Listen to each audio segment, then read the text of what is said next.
The topic of this lecture is Ensemble Learning, and my name is Dr. Johan Hagelbeck, and I'm main instructor in this course. So, people are good at different things, and this also applies to machine learning algorithms. Each algorithm has their pros and cons. So, instead of trying to find one perfect algorithm for all our classification tasks, why not try several? And we usually do that in an experiment step, then select the best one that performs best on our tasks. Another option is to use ensemble learning.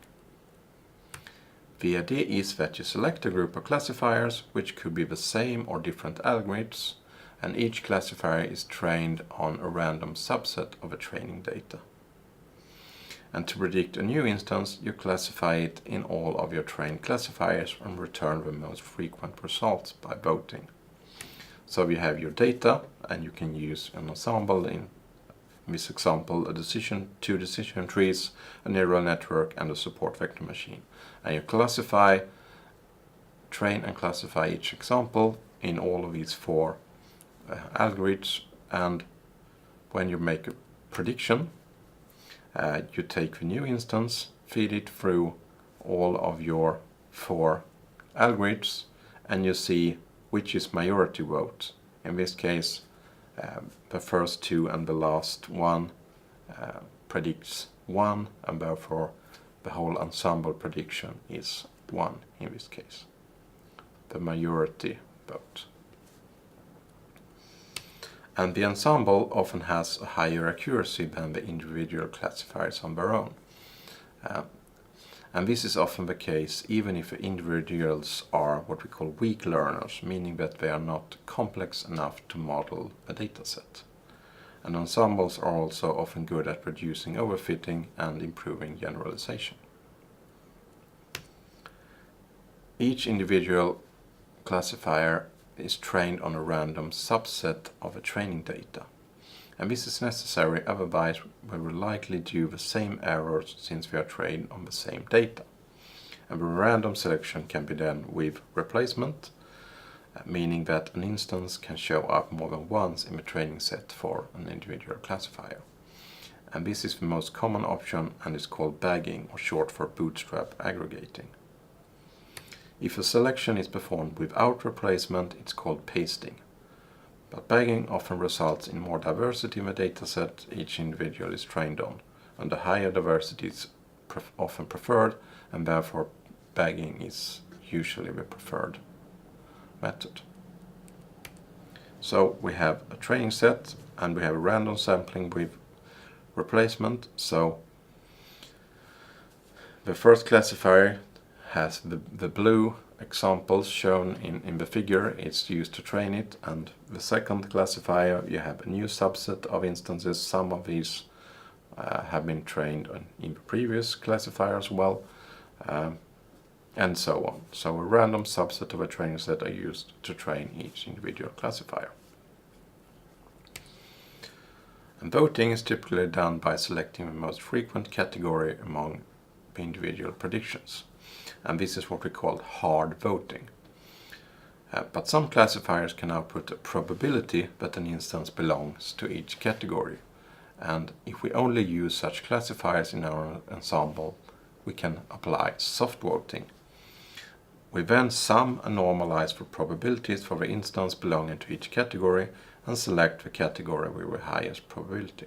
And soft voting often gives better results than hard voting, but not all individual machine learning algorithms can output a probability. Random forest is a famous ensemble learner where we only use decision trees, usually cart type. To make the trees more diverse, we only include a random subset of all attributes at each node split. A random forest and variants of it, such as XGBoost, is often very accurate at small to medium-sized datasets. To reduce overfitting in random forests, there are two techniques we can use. Don't allow a tree to grow deeper than a defined max depth limit, and don't split the data at the node if there are fewer instances than a defined limit. And these two techniques are also useful for single tree classifiers. So as an example here, The left figure shows a single tree, and you see that the tree has it generates squared decision borders on squares. And to the right we have a random forest ensemble, and it's capable of generating more complex decision boundaries between the two classes. Boosting is an ensemble that combines several weak learners into a strong learner. The idea is that we first train an individual classifier on the whole dataset. We then take the instances that the individual has problem classifying correctly, and we then train a new individual classifier on only the problematic instances from the previous individual. And we can continue with yet another individual that is trained on the problematic instances from the second classifier, and so on. An AdaBoost is probably the most popular boosting method. The first classifier is trained on the whole dataset, and the subsequent classifiers are also trained on the whole dataset, but each instance is weighted on how accurate it was predicted by the previous classifier.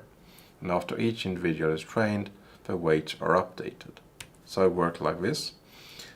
We train on all, the first one is trained on all examples, and you see that some examples are quite far away from what's predicted, the red line, and the second classifier is trained on all examples, but the examples that were misclassified are given higher weights, and we continue until we are satisfied with the result. A benefit of bagging, the first option, where we just selected random subsets of a dataset to train on, is that we can train the individual classifiers in parallel. In boosting, we have to train the individuals sequentially because they need to know how each example was classified by the previous algorithm. Boosting typically uses fast and weak individual learners, so a sequential training phase might not be a problem. It might be fast enough anyway. Boosting can also be effective on some datasets, and you have to test and evaluate both to be sure which is the best ones for your specific tasks. Another popular boosting method is gradient boosting, and instead of weighting the instances as in AdaBoost, the subsequent individual classifiers are trained on the residual errors made by the previous individual. An XGBoost is a variant of graded boosted trees that have received a lot of attention lately. It's fast, often very accurate to many datasets, and scikit-learn, for example, has an interface to the XGBoost library. And gradient boosting works like this. So we have a training set, the blue dots, and we have the predictions, the green ones, first, and you see calculate residuals, the figure to the below, meaning the distance between the actual label and the prediction. And then you train a new classifier on the residuals, and you continue for a number of iterations. In the ensemble methods we mentioned so far, we used voting when classifying an instance. The idea behind stacking is to replace the simple hard or soft voting with a classifier, and the classifier is trained on the outputs from the individual classifiers, and the final voting classifier is usually called the blender or meta learner. So something like this, we have 3 classifiers in our ensembles, and they each make their own predictions, and the blending, instead of using voting, we have an own trained classifier that outputs the prediction. So that's all I had to say about ensemble learning.